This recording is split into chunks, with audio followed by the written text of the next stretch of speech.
Two-sport athletes, I get no respect. But before Bill and I have some fun with some sort of interview questions and throw it out to you guys, I just kind of speak to the young men and talk about my journey. You know, it all started when I was 7 years old, 6, 7 years old. My mom, who's an educator, my dad was a steel worker. And my dad never wanted us to ever work in a hot steel mill, so education was always number one. But that was a time when my mom and dad made me write down my dream.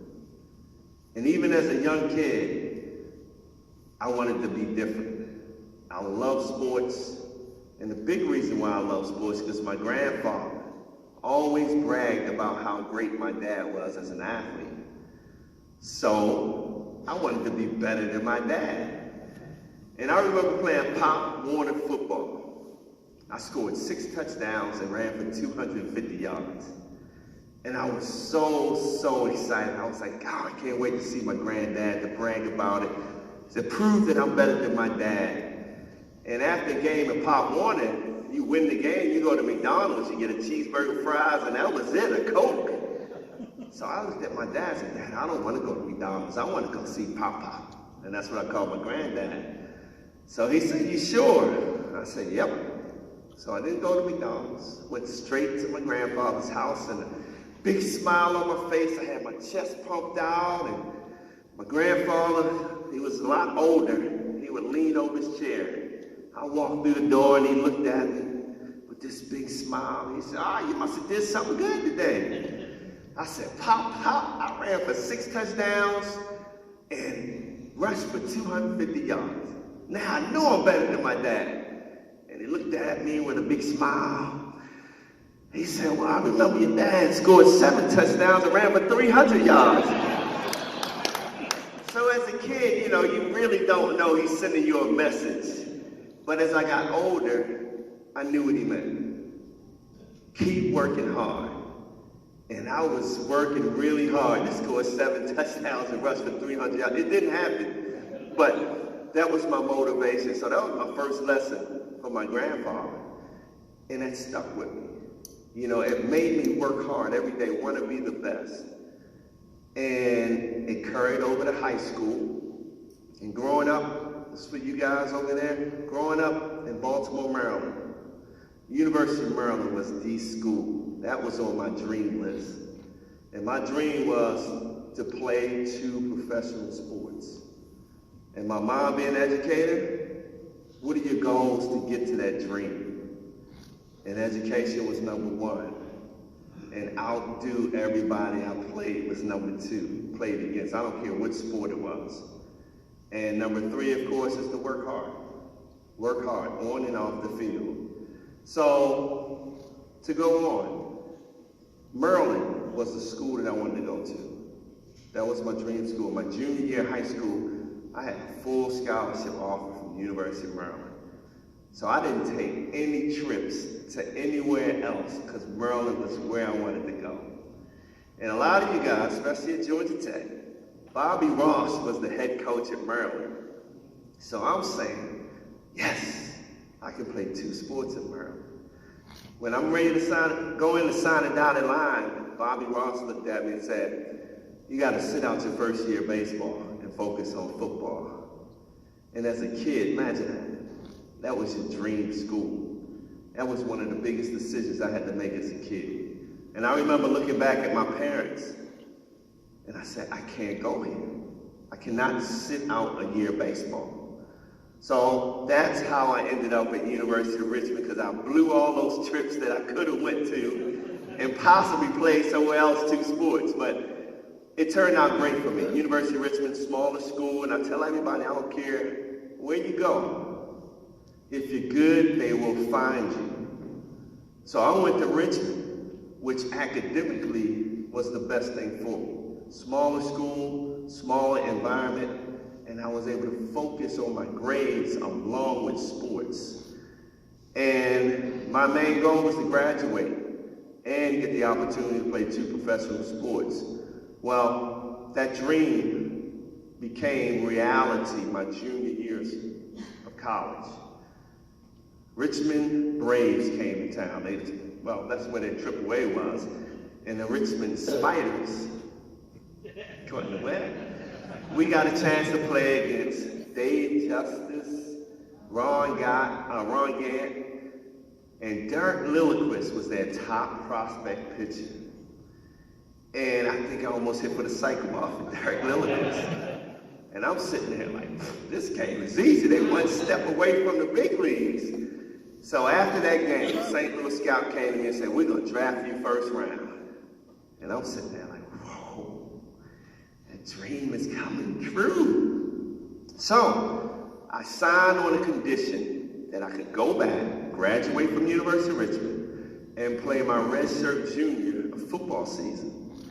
So I go to Canada, play rookie ball, 35 games, I leave, I go back to college, and I have a terrific season.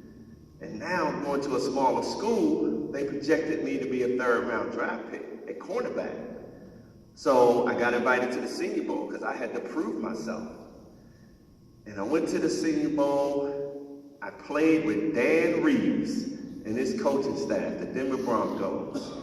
And after a week of practice, I went from a projected third-round cornerback to the first or second safety that was going to be taken in the draft in the first round. So now I'm sitting there like, whoa, my dream is right there.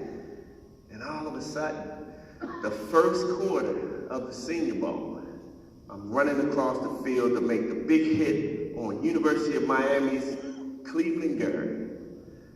And my own teammate takes me out. I break my leg and dislocate my ankle. Now I'm laying there with my bone almost coming out of my skin and my foot turned the other way. And I could see it in my mom's face that it was bad.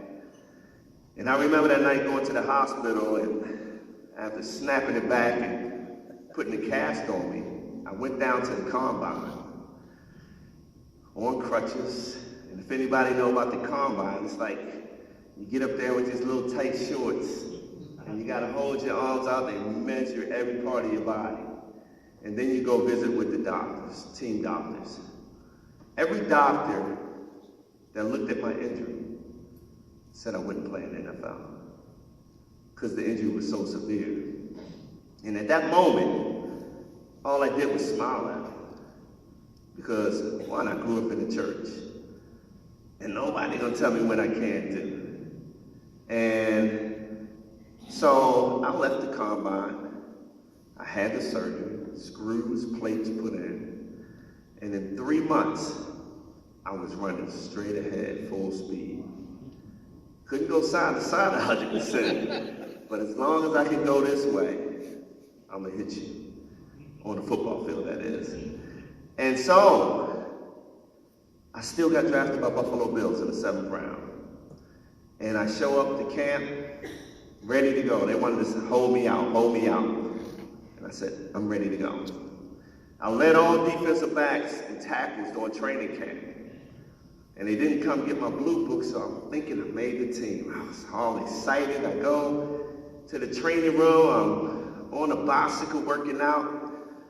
And Marv Lee, Buffalo Bills, the trainer comes and gets me and says, Marv wants to see you. And I'm like, cool, man, this is awesome. He's gonna call me in his office and congratulate me. And I go in his office and he wasn't smiling. And I'm like, uh-oh. He looked at me and said, man, you had a great camp. We love you here in Buffalo, but you're the 46th man on a 45-man roster.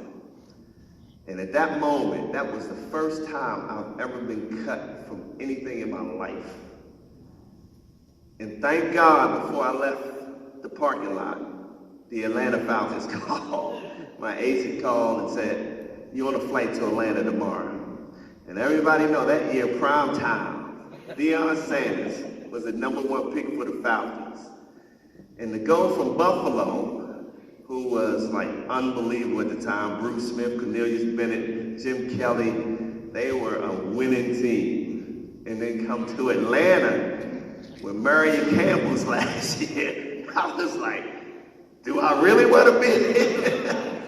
It was like Deion and everybody else. But spent my next 3 years starting at safety for the Falcons. In my third year, I was an alternate in the Pro Bowl.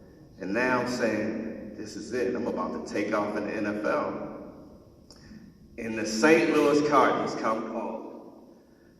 And I'm saying, man, I just played like 95 minor league games. That was it. And the Cardinals offered me a guaranteed 3-year deal to play for the Cardinals. And another tough decision for a young man to make. And I talked to my mom and dad, and I said, look, I got to give baseball a full chance. I haven't yet. And in 3 years with the Cardinals, worked out great. And now I'm ready to go back to football because Al Davis called and offered me a 2-year deal to play for the Raiders. But the Cardinals came back and offered me a 3-year deal to stick with baseball. So that was the big reason why I stuck with baseball, you know. I was landing on the line on that football field, and I knew longevity was in baseball, but I was fortunate, I was blessed to have those opportunities. But the message to you young men, when you think everything is going great, obstacles can happen.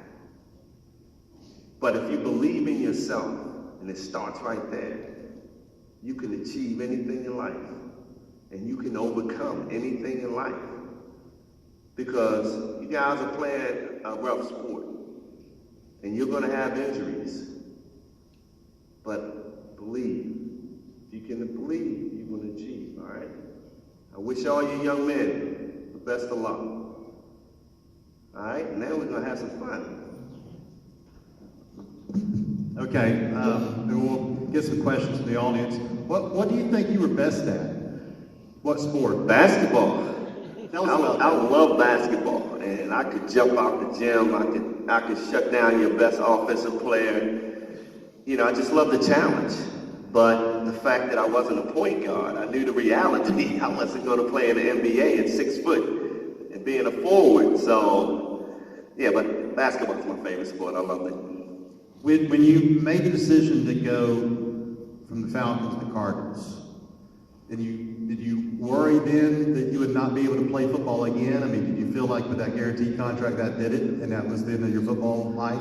You know, in the back of my mind, I wasn't ready to give up football, and I made that clear to Jerry Glanville. I know we're going to tell some Jerry Glanville stories before I leave here, but, you know, Jerry Glanville, I loved. You know, he was crazy, but he was lovable at the same time. But you know, after my third year, I told him, I said, look, you better hurry up and sign me.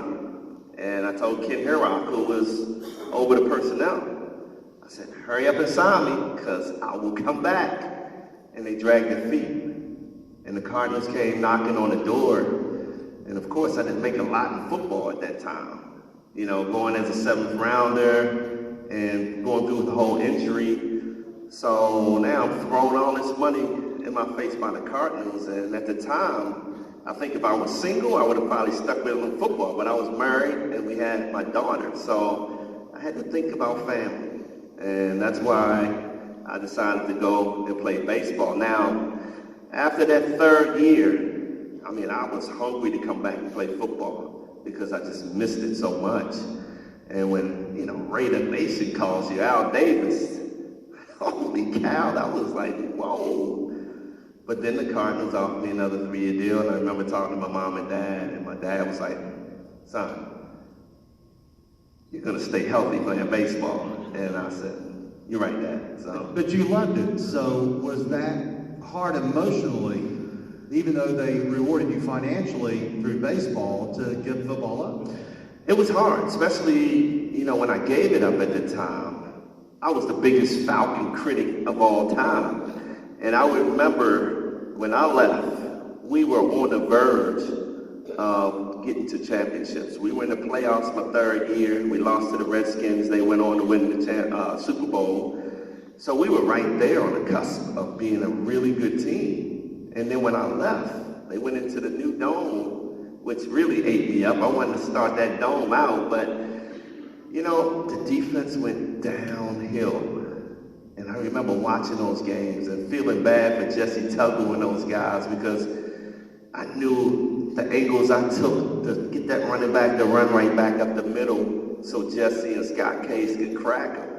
and I'm watching this new safety just take bad angles, and my teammates, my family, just left to hang there, and it ate me up, watching the games. But I said, they're lost. That's the way I took it. But did you ever spend time really thinking, all right, if I had had 10 years in the NFL, what would it have been like? I didn't get that far. No, I mean, I know the way I used to hit, my body wouldn't have lasted long, especially with concussions. And back then, we used to use the full head of that helmet to hit people.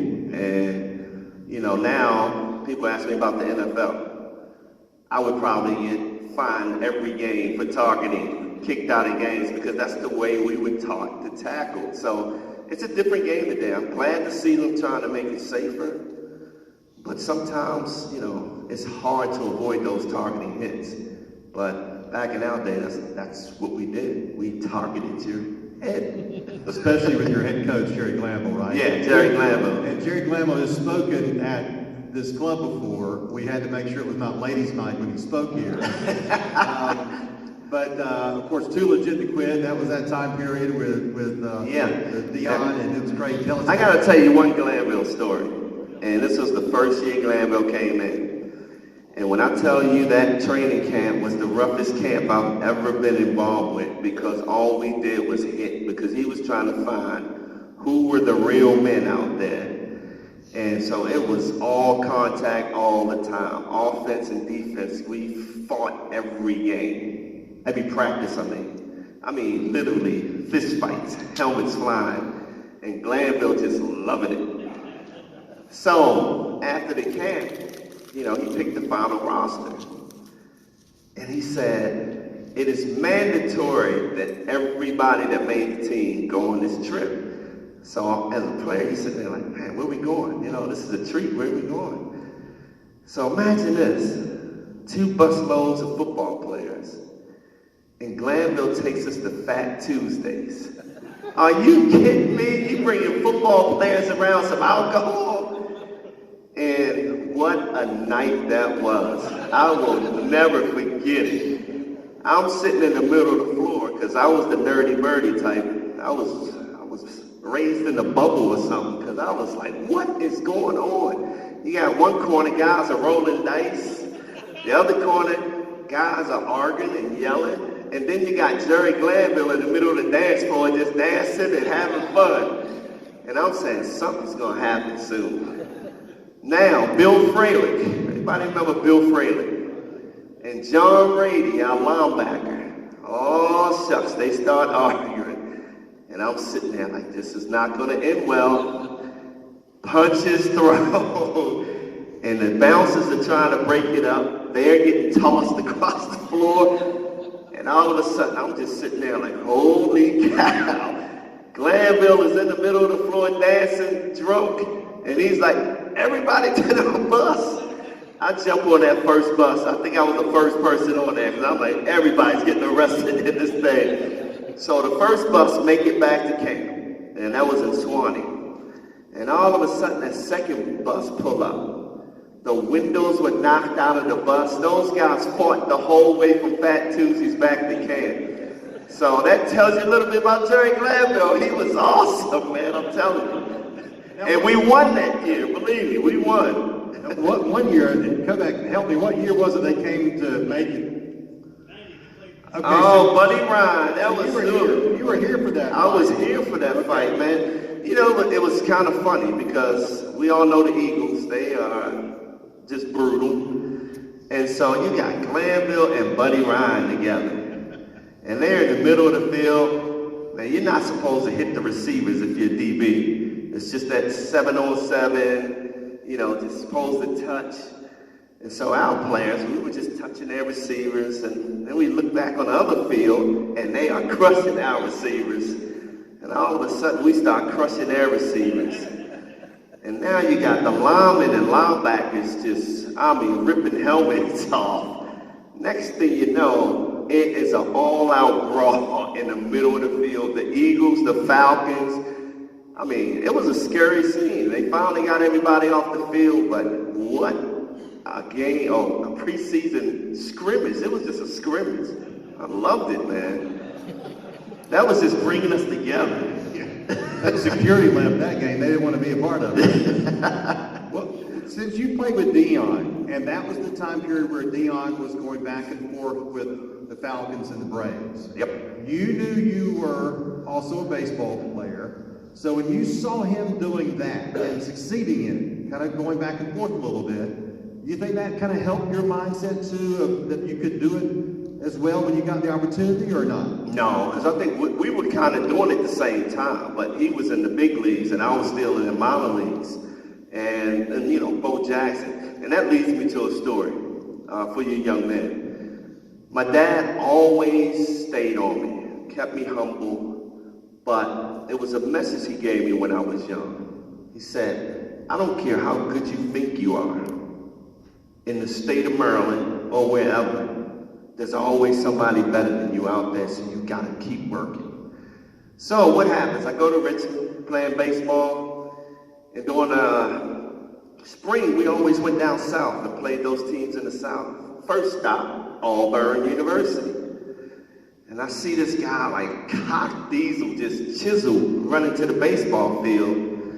And somebody said, hey, that's Bo Jackson. I'm like, who?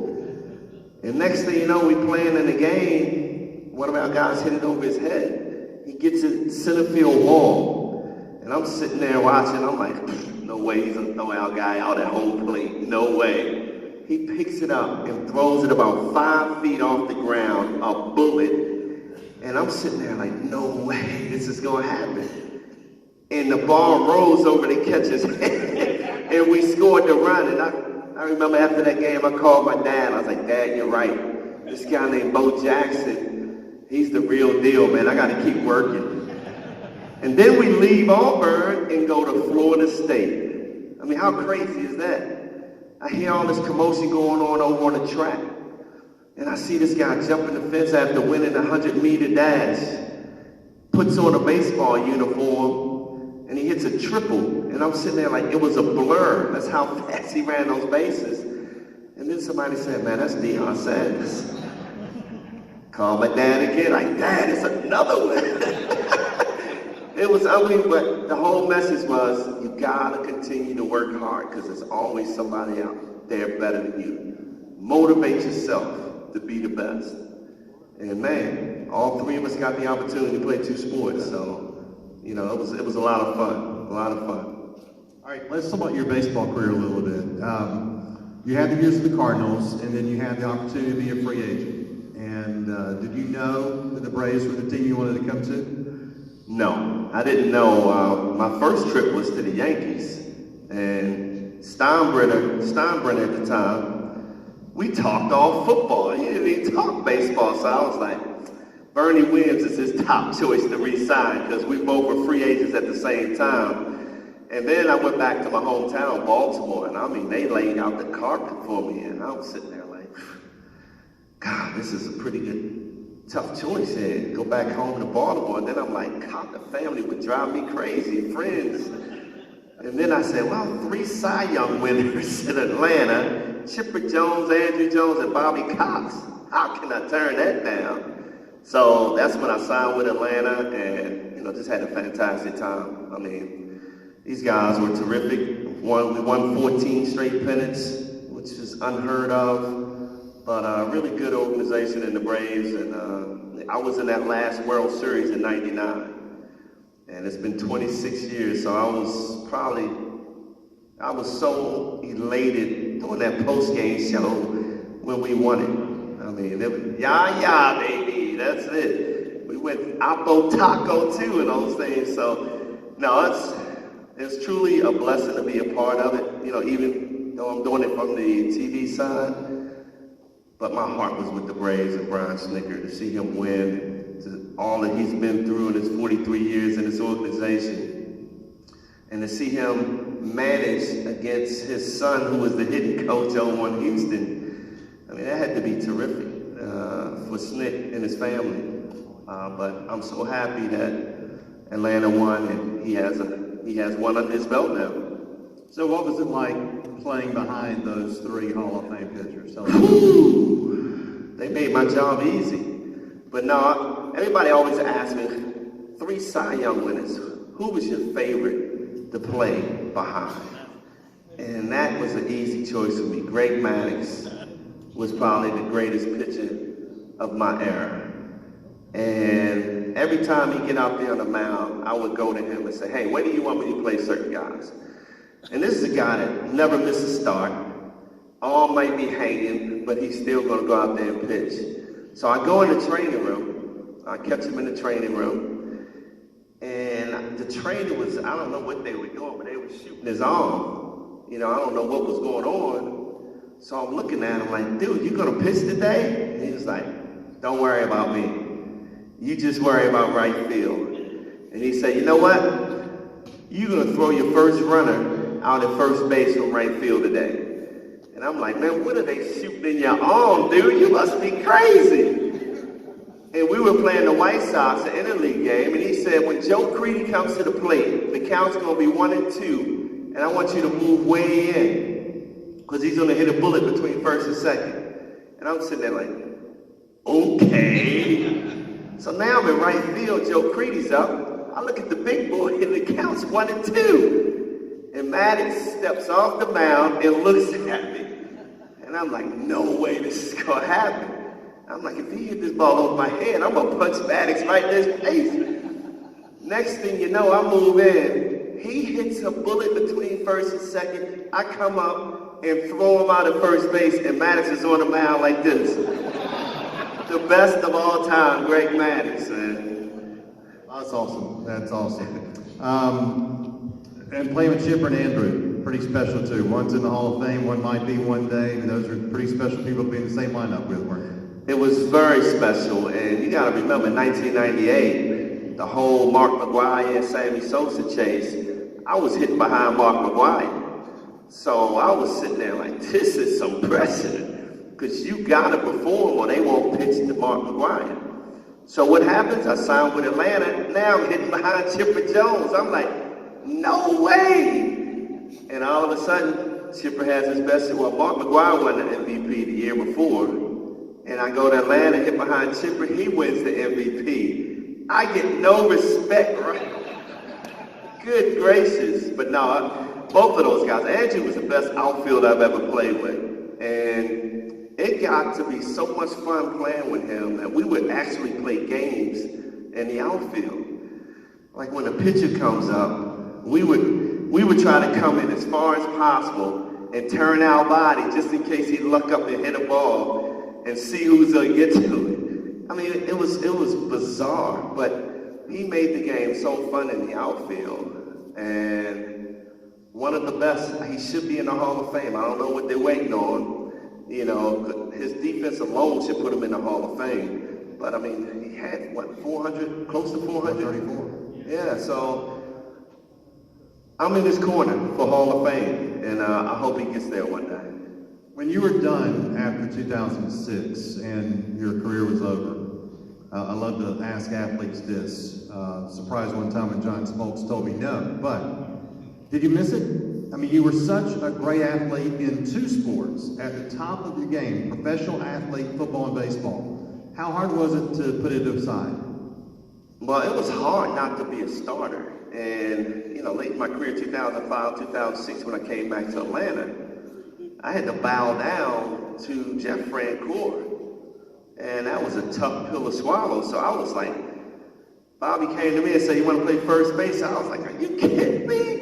But I wanted to be in Atlanta, so I learned how to play first base. And that was a scary thing, man. Barry Bonds would be up at the plate. And I'm in first base, and Bobby's telling me to move in, and I'm looking at him like, are you crazy? But no, it was tough just to go from everyday player to now coming off the bench, spot starting. So I knew it was getting close, and at that point I was already transitioning out because I was big into real estate then. So I was kind of prepared. So did I miss it? Yeah, I miss it. I miss the competitiveness. I miss the camaraderie in the clubhouse. But I also miss being home with my kids too. So I was ready to go. I was almost 40 years old at the time. So to be able to play that long, I was totally blessed. What was it like playing for Bobby Cox?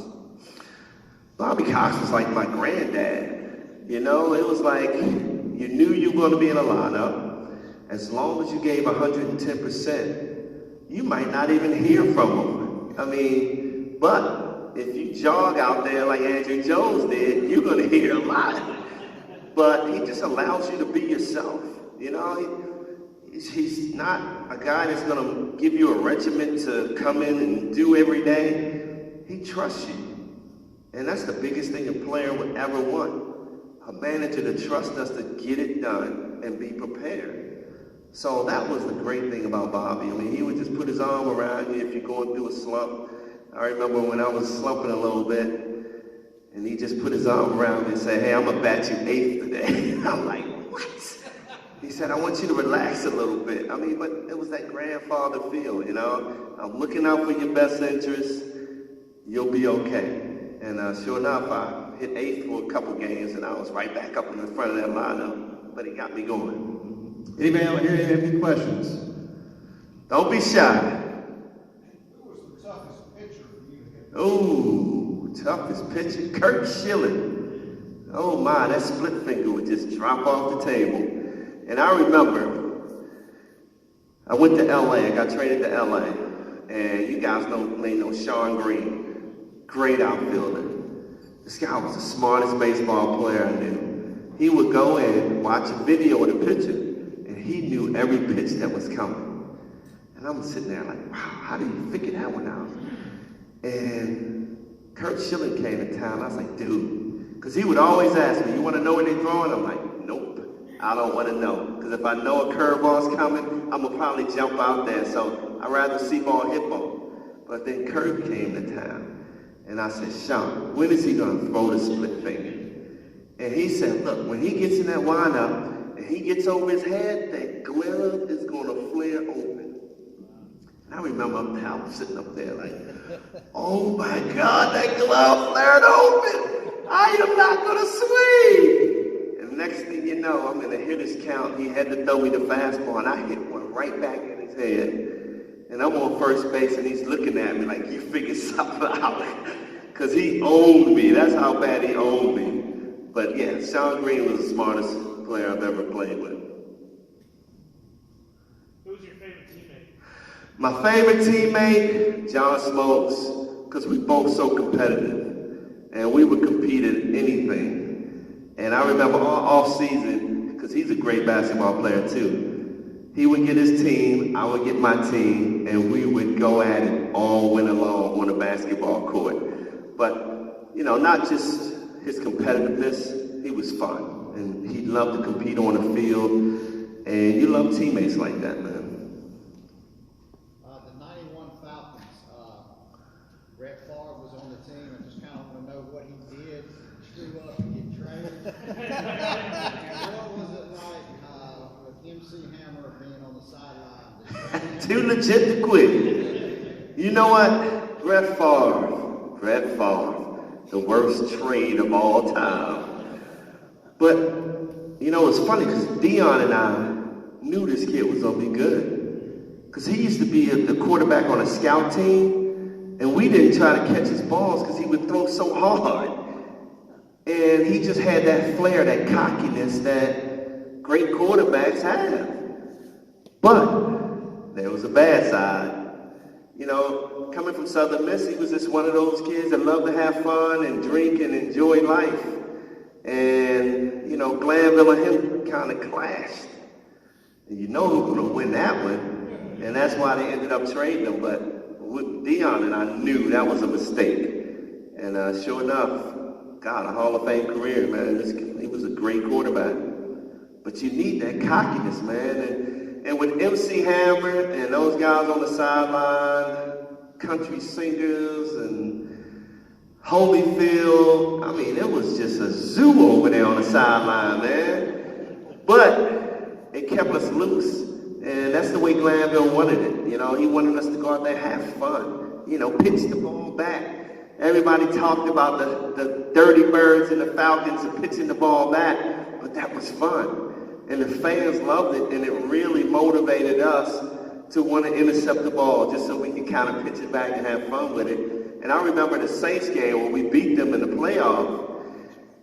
Those broadcasters were just killing us because we were pitching the ball back and having fun. What happens? We scored a touchdown. And it was like, shut up, guys.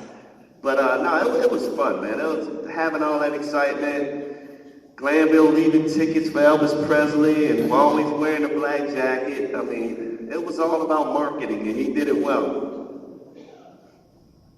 Let's fast forward to you being the announcer you are, kidding about Yaya, and we like it. And the thing about you, you tell it like it is. You don't sugarcoat it. You know, if a guy has a bad game, we can look to you for the truth. You don't go, we know you're a Braves fan. Right. We love the Braves, but you tell it like it is, we appreciate it. Oh, thank you. Appreciate that, man. But we still got to try to walk that fine line. But, you know, that's just me. Because I've been there and done it. If you can't run out a ball, I'm going to get on you. You know? It shouldn't happen. And I appreciate you for saying that because fans should hear the truth. You know? I can't be cussing out there and really telling you how I feel when they don't do it, but come on, don't be shy. Hey, fellas over there. Tell it like it is, who's to blame for stopping the Super Bowl loss? Who's the head coach for San Francisco? Shanahan. That's his fault, man. That ego just got too big, and you wanted to rub it in Belichick's face instead of just run the ball, run the timeout. Yeah, kick the ball. You drop it back and getting sacked and fumbles, and I saw it coming. I swear I did. I had an event to do, main event. I was hosting the bowling event. And I'm sitting there watching the game, and everybody's jumping up, cheering, and I'm sitting there like, after that sack and fumble, I said, folks, Tom Brady is about to take over. You gave them all the momentum in the world, and still had a chance to win after Julio Jones' catch right there. But you try to be arrogant. You cannot beat the football gods up there. They will come back and haunt you. And that's what they did, man. So, God, why'd you bring that up, man? Any more? You still stay in touch with them? Yeah, I went down. Matter of fact, I had lunch with him in the summer. And Dion is Dion, man. I love it. You know, he went to Jackson State. And when I tell you he's marketing it well, I mean, they're filling that stadium up now. And the fact that he's bringing in some great recruits, that was a big boost that his sons followed him there because he got some talented sons, quarterback and safety. Oh, my goodness, those guys can play the game. But he's able to recruit. So me and Bill was just talking about that. I said, remember when Florida State was mentioning his name? They probably told him find a head coaching job somewhere to get your resume up because I think he's going to be the next Florida. Maybe not when his sons leave. I think he'll go back and be Florida State coach.